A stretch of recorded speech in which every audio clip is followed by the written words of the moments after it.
Insya Allah dijaga sama para santri juga. Mahar itu sebetulnya sodako.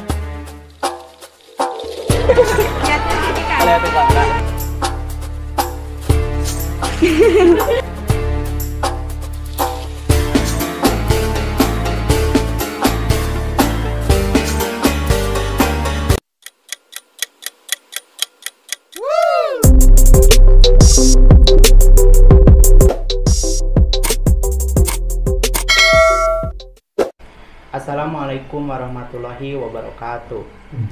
Alhamdulillahirabbil alamin, kita bisa bertemu di video ini yang insya Allah berkah. Amin. Pada kesempatan ini kami diberi izin untuk mengekspos acara 10 Muharraman di Pondok Pesantren Raudatus Syarifah Ciakong, Cibitung, Kabupaten Bandung Barat.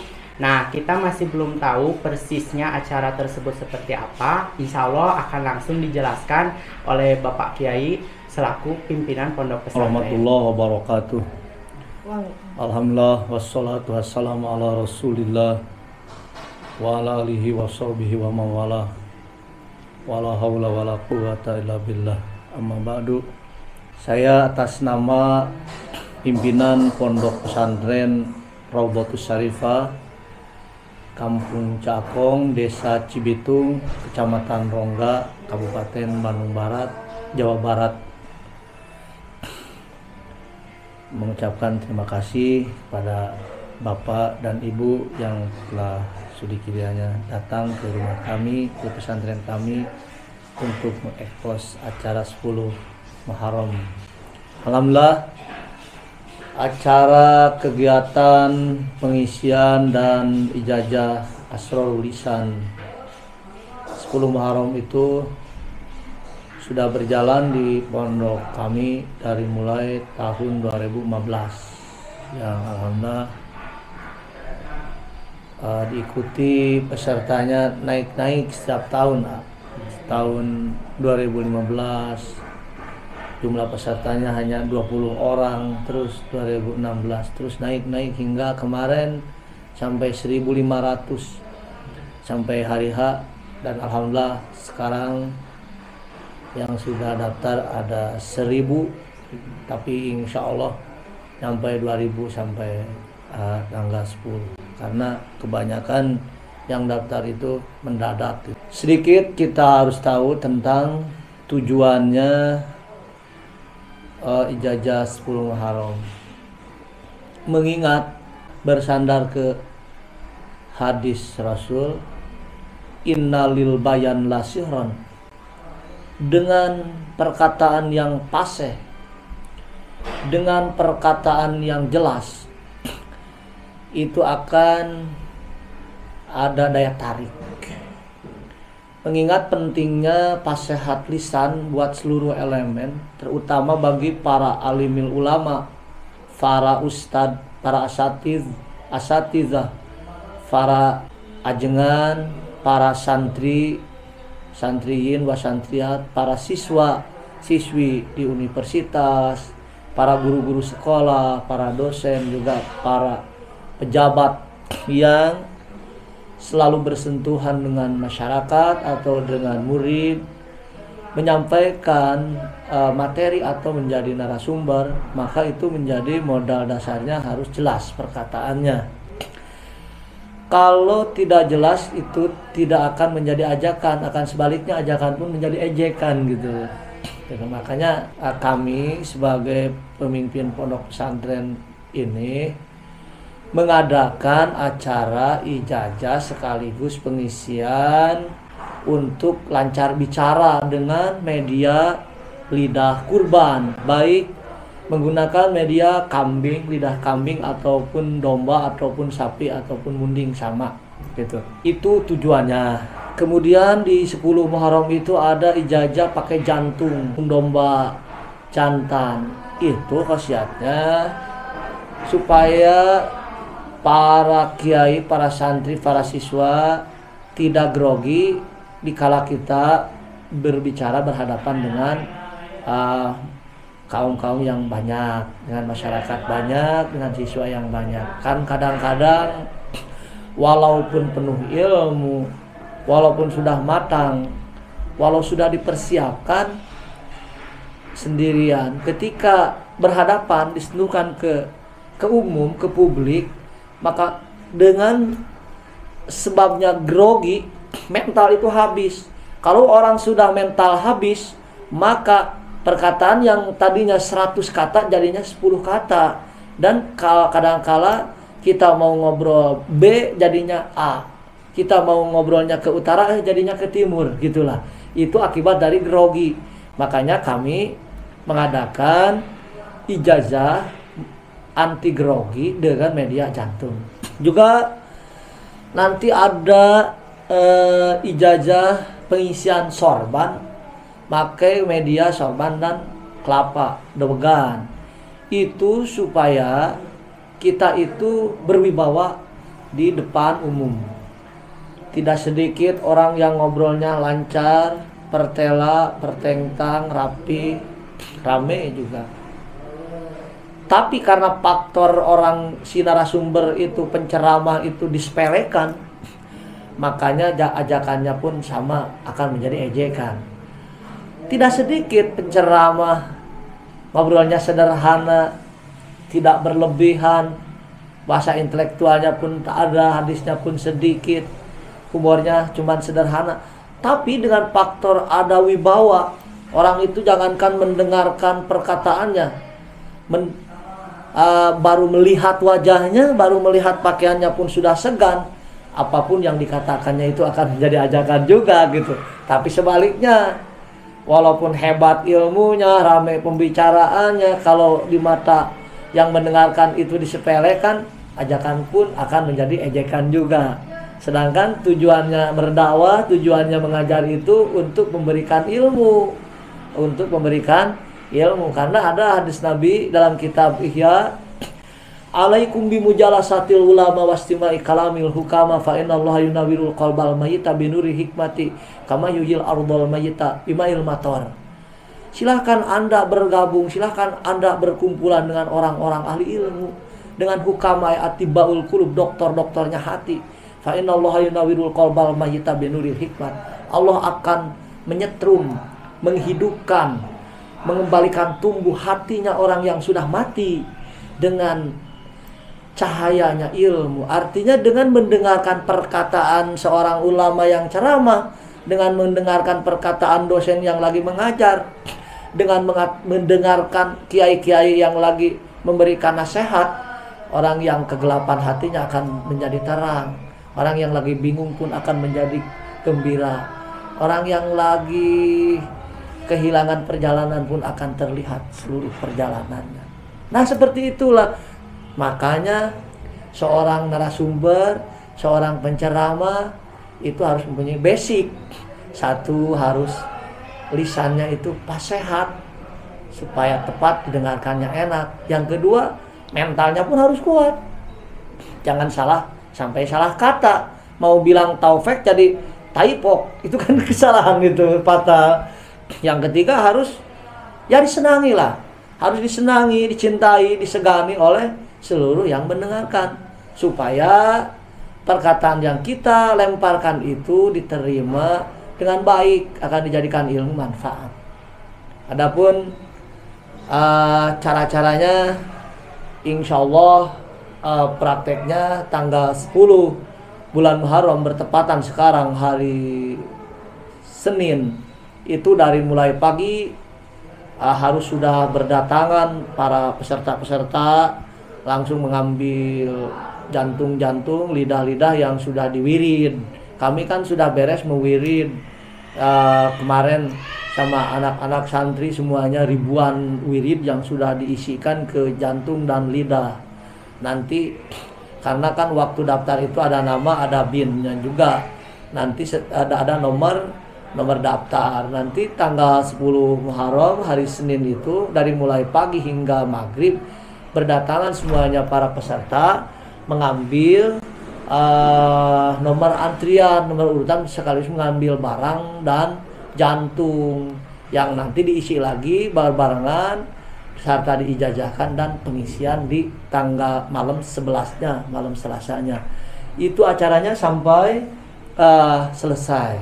Dan tidak hanya itu, kami pun mengijazahkan sekaligus ada acara pengisian Sayyidul Mahabbah. Artinya Sayyid itu rajanya, Mahabbah itu pengasihan. Mengijazahkan rajanya pengasihan, penarik santri, penarik tamu, penarik rezeki dan sebagainya. Banyak sekali itu di tanggal 10 bulan Haram. Nah, insya Allah kami sudah menyiapkan kerbau. Nanti hari besok dipotong buat makan semua para peserta. Dan silakan Bapak dan Ibu pergi ke dapur saya. Sekarang sudah persiapan bumbu-bumbu dipotong-potong, anak-anak santri lagi mengerjakan. Insya Allah. Terima kasih kepada semua yang mendengarkan dan menonton seputar wawancara kami.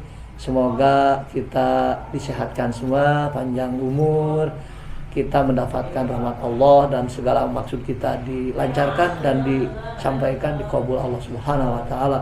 Dan semoga perjalanan ijazah pengisian kami di Pondok Pesantren Rodotus Syarifah ini dari mulai tanggal 10 Muharram sampai malam 11-nya ada dalam kelancaran semuanya. Mohon maaf Pak Kiai, menurut informasi yang kami dapat, kami melihat mahar.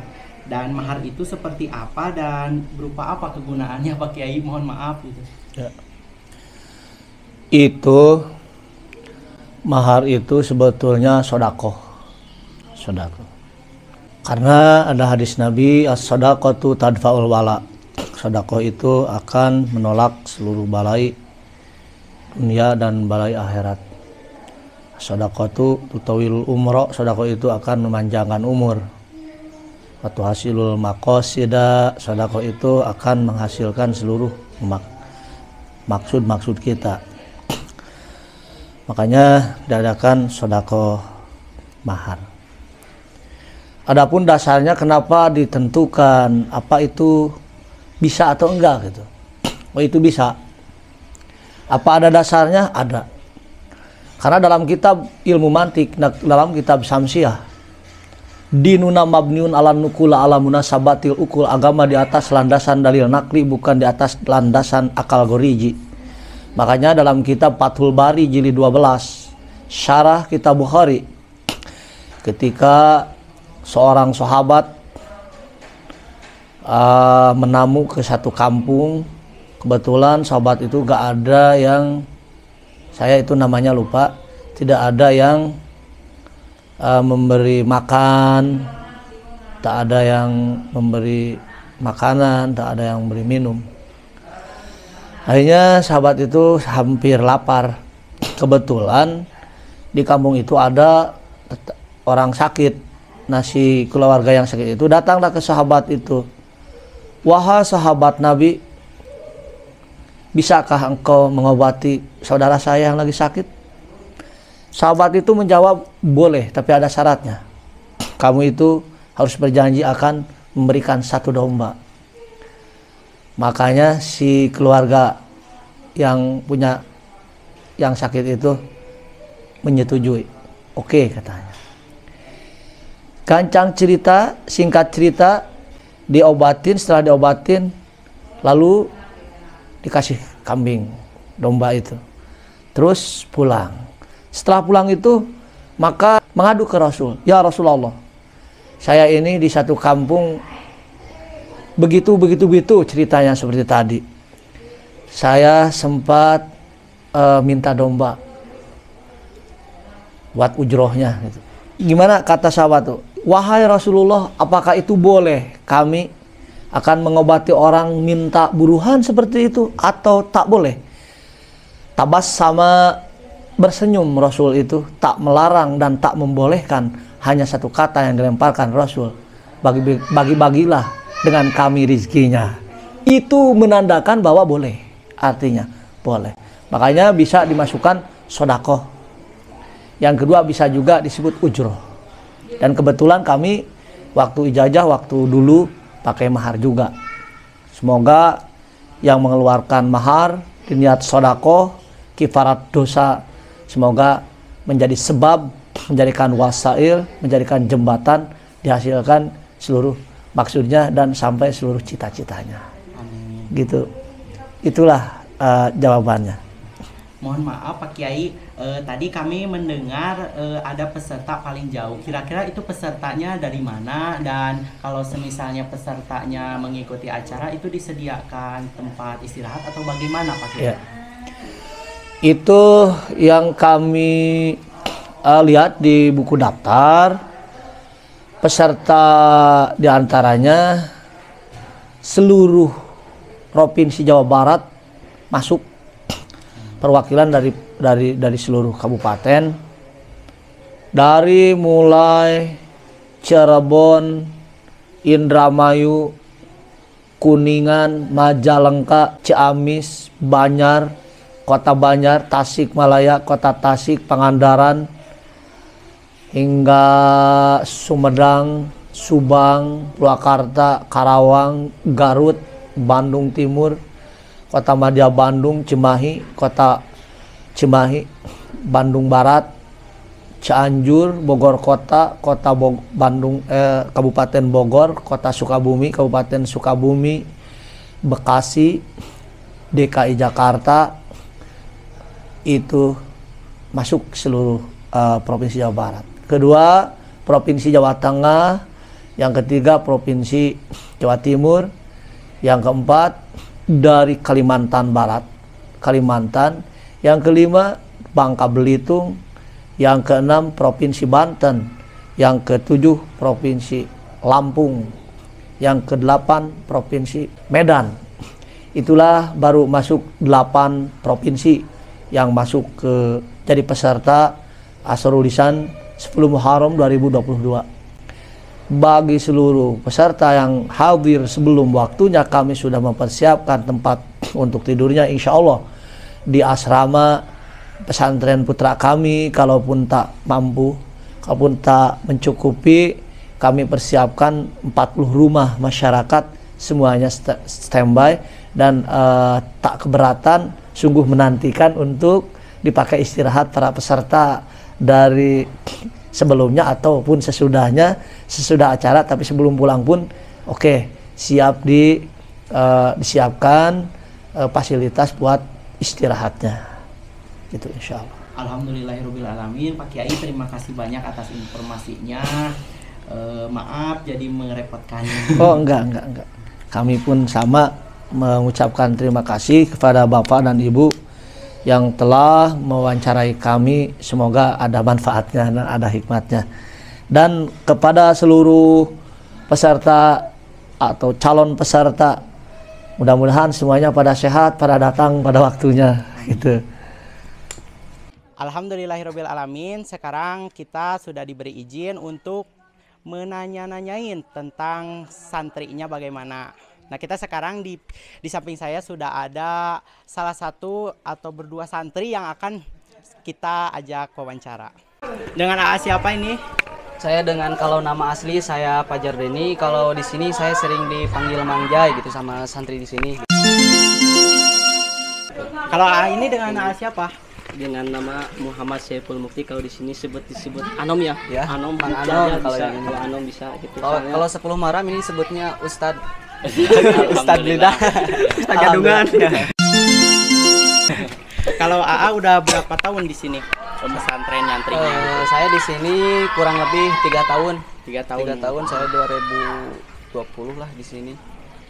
2019. Kalau AA udah kira-kira udah berapa tahun? Udah 5 tahun di sini nyicak di 2018 sampai sekarang. Alhamdulillah. Nah, mungkin AA udah tahu ya ada acara 10 Muharraman nanti ya. Itu biasanya acara itu diadakannya setiap tahun atau bagaimana? Ya kalau untuk 10 Muharram ini baru dibuka pada tahun 2015 ya. 2015 alhamdulillah hingga sampai sekarang, dan alhamdulillah pada tahun 2021 peserta hampir 1.500, dan untuk tahun sekarang peserta itu yang sudah masuk daftar ya sudah 1.000 ya. Melihat beberapa hari lagi ke depan ya pasti bertambah gitu, karena selalu bertambah. Nanti juga setiap sore kan selalu ada yang datang sini, terus ada juga yang melewati JNT yang dari jauh biasanya untuk mengirim lidah yang sudah kering, dikirimnya lewat JNT nanti ke sini gitu kalau untuk itunya. boleh gak buat nanti gitu ada tempat parkirnya pengen diliatin gitu di Oh, boleh. Enggak, sambil kata kalau di sana ini ya. Kobong Putri. Iya, di sini. Tapi kan ini juga rumah-rumah kan kalau peserta seperti pasaran kan setiap tahun ada pasaran gitu ya. 10 Muharram juga peserta hampir 1000 juga kan tidak di Kobong tidak muat. Ya gini ke rumah-rumah masyarakat gitu di sini semuanya gitu. Di Kobong paling 200 300 lah. Sisanya di rumah ini di rumah masyarakat.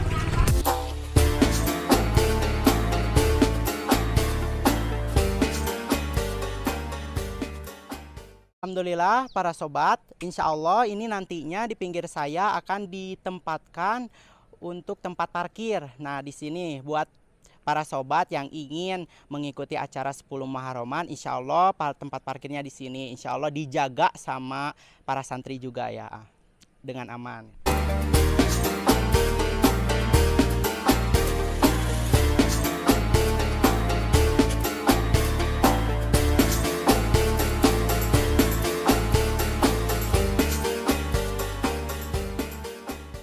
Di sini nantinya akan dibikin panggung ya.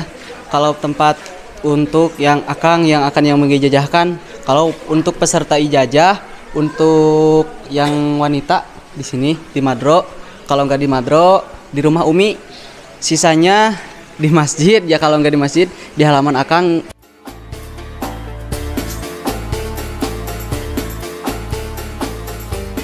Kita kanggo naon wae itu? Ieu teh kanggo dipasarkan, kita disuguhkeun kanggo tamu-tamu anu bade sumping ka dieu.